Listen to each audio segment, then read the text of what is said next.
ലോകത്തെ ഏറ്റവും സുരക്ഷിതമായിട്ടുള്ള മുസ്ലിം സമൂഹം എവിടെയാണെന്ന് ചോദിച്ചാൽ അർത്ഥസംഖ്യക്കിടയില്ലാത്ത വിധത്തിൽ നമുക്ക് പറയാൻ കഴിയും അത് കേരളത്തിലാണ് എന്ന്. മുസ്ലിങ്ങൾ കേരളത്തെക്കാളും കൂടുതൽ ജീവിക്കുന്ന ഒരുപാട് പ്രദേശങ്ങൾ നമ്മുടെ രാജ്യത്തുണ്ട്, മറ്റു രാജ്യങ്ങളിലുമുണ്ട്.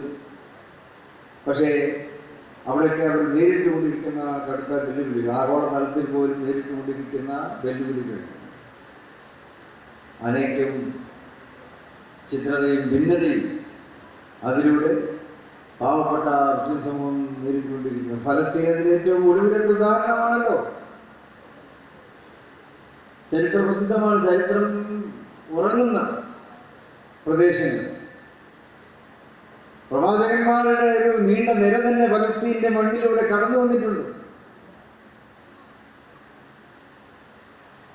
പരിശുദ്ധ പ്രവാചകൻ മുഹമ്മദ് സ്വല്ലല്ലാഹു അലൈഹി വസല്ലം മിഅ്റാജിന്റെ രാത്രിയിൽ ആ രാപ്രയാണത്തിൽ കഴിഞ്ഞുപോയ പ്രവാചകന്മാർക്കെല്ലാം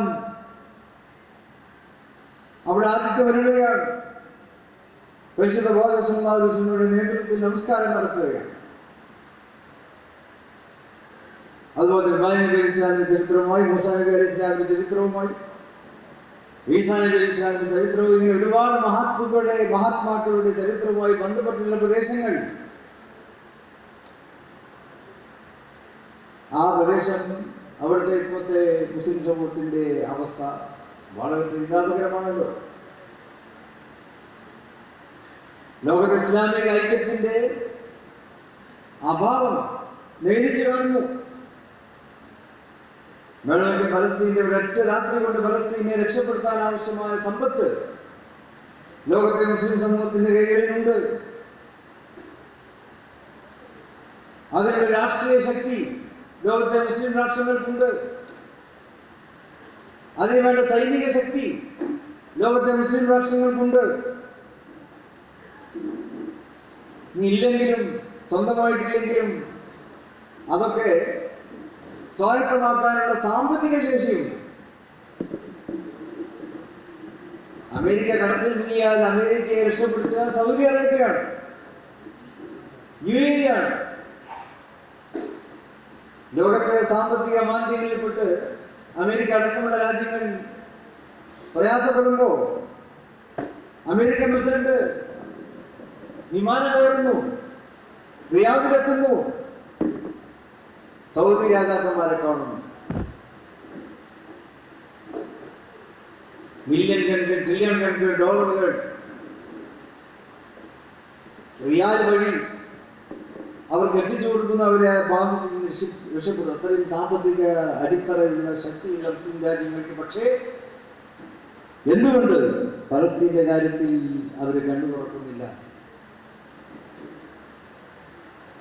നമ്മൾക്ക് ദ്വാരക്കുന്നുണ്ട്. ദ്വാരയോടൊപ്പം പ്രവർത്തനവും ആവശ്യമാണ്. അത് പ്രവർത്തിക്കാൻ മുസ്ലിം സമൂഹം തയ്യാറാകുന്നില്ല. ആ പ്രവർത്തനങ്ങൾക്ക്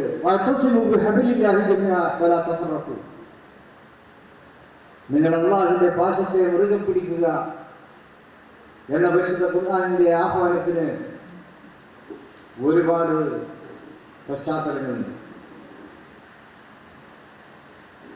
സമ്പത്തിനെ മാത്രം മുറുകെ പിടിക്കുക എന്നുള്ളതല്ലാതെ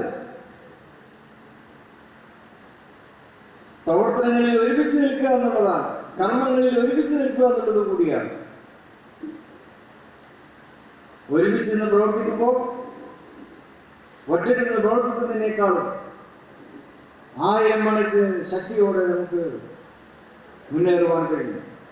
ഒറ്റയ്ക്ക് നിസ്കരിക്കുന്നതിനേക്കാളും ജമാഅത്തായി നമസ്കരിക്കുമ്പോൾ നമുക്ക് ലഭിക്കുന്ന പരിഗണന, അല്ലാഹു നമുക്ക് നൽകുന്ന പരിഗണന വളരെ വലുതാണല്ലോ. 27 ഇരട്ടിയാണ്.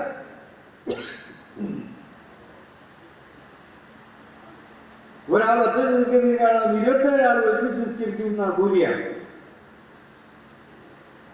അത്രയും ശക്തിയാണ്, അത്രയും ബലമാണ് മുസ്ലിം ഉമ്മത്തിന് അത് നൽകുന്നത്. ആ ഒരുമ ഇല്ലാത്തത് കൊണ്ട് ഇന്ന് സംഭവിച്ചുകൊണ്ടിരിക്കുന്ന വെല്ലുവിളികൾ, ഇന്ന് സംഭവിച്ചുകൊണ്ട് പരാധീനതകൾ, അതെല്ലാം നമുക്ക് പാഠമാകേണ്ടതുണ്ട്. ദേശീയ തലത്തിലും അത് പ്രധാനമാണ്. പ്രത്യേകിച്ച് ഇന്നത്തെ സാഹചര്യത്തിൽ ദേശീയ വിഷയങ്ങൾ എല്ലാവർക്കും അറിയാവുന്നതാണല്ലോ. അവിടെ മുസ്ലിം സമൂഹം ഒരുമിക്കേണ്ടതിന് ആവശ്യകത. ദേശീയ തലത്തിൽ മുസ്ലിം സമൂഹം ടാർഗറ്റ് ചെയ്യപ്പെടുകയാണ്. ഭരണകൂടങ്ങളും ഭരണാധികാരികളും ഈ സമുദായത്തിനെതിരെ നിരന്തരമായി നമ്മൾ പ്രതിക്കൂട്ടിലാക്കിക്കൊണ്ടിരിക്കുന്നു.